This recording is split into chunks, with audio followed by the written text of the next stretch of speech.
नमस्कार।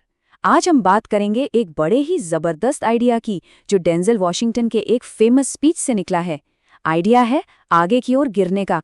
सुनने में अजीब लगता है ना, पर चलिए समझते हैं कि गिरने में भी ताकत कैसे हो सकती है। अक्सर हम सबको एक बड़ी सेफ सी सलाह मिलती है ना, लेकिन क्या हो अगर वही सेफ सलाह असल में सबसे बुरी सलाह हो। चलिए इसी दिलचस्प सवाल से अपनी बात शुरू करते हैं। मतलब जब भी कोई कुछ नया करने चलता है, लोग क्या कहते हैं? यही कि भाई हमेशा एक बैकअप प्लान तैयार रखो, कुछ ऐसा जिस पर वापस आ सको अगर कुछ गड़बड़ हो जाए।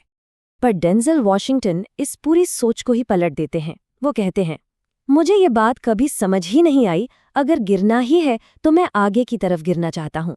सोचिए जरा, मतलब अगर गिरना तय है तो पीछे क्यों हटना, आगे बढ़ो। ये फेलियर को देखने का एकदम नया और सच कहूं तो बहुत ही पावरफुल तरीका है। तो इस फिलॉसफी का सबसे पहला और सबसे जरूरी नियम क्या है? बड़ा सिंपल है। बस ये मान लेना कि फेलियर तो होगा ही। ये कोई गड़बड़ या कमी नहीं है, बल्कि जिंदगी का एक हिस्सा है, एक फीचर है।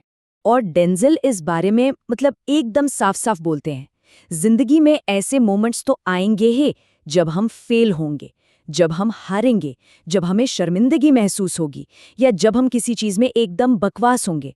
तो इन मोमेंट्स से डरने की जगह उन्हें अपनाना सीखें। अच्छा, इसका एक क्लासिक एग्जाम्पल लेते हैं, थॉमस एडिसन की कहानी। कहते हैं कि लाइट बल्ब बनाने से पहले वो करीब 1000 बार फेल हुए थे। 1000 बार। लेकिन पता है, उन्होंने इसे फेलियर माना ही नहीं। उनके लिए ये बस उस मंजिल तक पहुंचने के 1000 कदम थे। और यही है वो माइंडसेट। हर फेल्ड एक्सपेरिमेंट सक्सेस की तरफ एक और कदम होता है। तो फेलियर कोई एंड पॉइंट नहीं है, बल्कि प्रोसेस का एक जरूरी हिस्सा है। ये सब ना बस नजरिए का खेल है। जैसे महान बेसबॉल प्लेयर रेगी जैक्सन को लोग उनके जबरदस्त होम रन्स के लिए याद करते हैं। कोई उनके 2600 स्ट्राइकआउट्स को याद नहीं रखता, जबकि उन्हीं की वजह से तो वो इतने महान बने। और देखिए, ये सिर्फ कोई थ्योरी या किताबी बातें नहीं हैं। डेंजल की अपनी जिंदगी इस बात का सबसे बड़ा सबूत है। हुआ ये कि इस 70 के दशक में जब वो जवान थे, उन्होंने एक ब्रॉडवे म्यूजिकल के लिए ऑडिशन दिया और फेल हो गए। क्यों? क्योंकि उन्हें गाना नहीं आता था। लेकिन उन्होंने हार नहीं मानी। अगले 30 साल तक वो कोशिश करते रहे, ऑडिशन देते रहे और हाँ, आगे की तरफ गिरते रहे। और फिर 2010 में उन्होंने फेंसेस नाम के प्ले के लिए टोनी अवार्ड जीता। और मजे की बात यह है कि ये परफॉर्मेंस उसी थिएटर में थी जहां वो 30 साल पहले फेल हुए थे। तो इस पूरे हिस्से से सबसे बड़ी बात क्या निकल कर आती है? सिंपल सी बात है, अगर आप फेल नहीं हो रहे तो इसका मतलब है कि आप कोशिश भी नहीं कर रहे हैं। ठीक है, तो फेलियर को अपनाना तो हो गया पहला स्टेप। अब आगे बढ़ते हैं और देखते हैं कि सपनों को हकीकत में कैसे बदला जाए।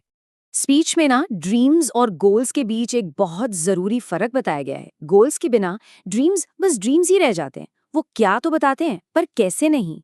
तो सपने से हकीकत तक का रास्ता कैसा दिखता है? सबसे पहले बड़े सपने देखो, ज्यादा चाहने से डरो मत।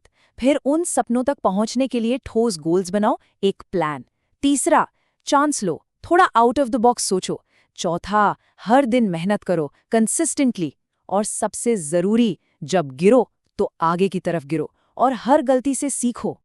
लेकिन सवाल ये है कि ये सब करने के लिए एनर्जी, वो मोटिवेशन कहाँ से आता है? तो जवाब है, ये सब सिर्फ अपनी पर्सनल सक्सेस के लिए नहीं होता। ये एक बड़े मकसद, एक पर्पस को खोजने के बारे में है। और डेंजल के लिए अपने पर्पस को खोजने की ये जर्नी उनकी जिंदगी के सबसे बुरे दौर में शुरू हुई। वो 20 साल के थे, उनका जीपीए सिर्फ 1.8 था और उन्हें यूनिवर्सिटी से कुछ टाइम के लिए निकाल दिया गया था।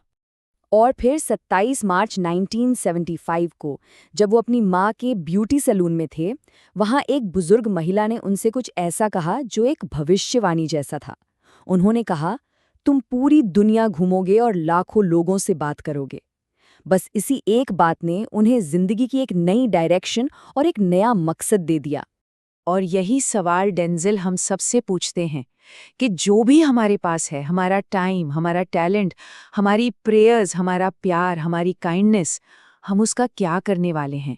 हम इन गिफ्ट्स को दूसरों की सेवा में कैसे लगाएंगे? और आखिर में ये पूरी बात हमें एक बहुत ही गहरे और सच कहूँ तो थोड़ा डरावने सवाल पर लाकर छोड़ देती है। जरा एक पल के लिए कल्पना कीजिए कि हम अपने डेथ बेड पर हैं, जिंदगी के आखिरी पल जी रहे हैं और हमारी बिस्तर के चारों ओर कुछ भूत खड़े हैं। लेकिन ये कोई मामूली भूत नहीं है, ये हमारे अनफुलफिल्ड पोटेंशियल के भूत हैं। मतलब वो सारे आइडियाज जिन पर हमने कभी काम नहीं किया, वो टैलेंट्स जिन्हें हमने कभी इस्तेमाल नहीं किया। और वो भूत हमसे बहुत नाराज हैं, निराश हैं और अपसेट हैं। क्यों? क्योंकि हम उन्हें जिंदगी दे सकते थे, हम उन्हें हकीकत बना सकते थे, पर हमने नहीं बनाया। यही है सेफ खेलने की, रिस्क ना लेने की असली कीमत।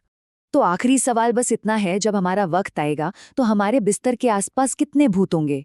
ये एक चैलेंज है कि हम अपनी जिंदगी को इतना भरपूर जिएं कि कोई भी पोटेंशियल, कोई भी सपना अधूरा ना रह जाए।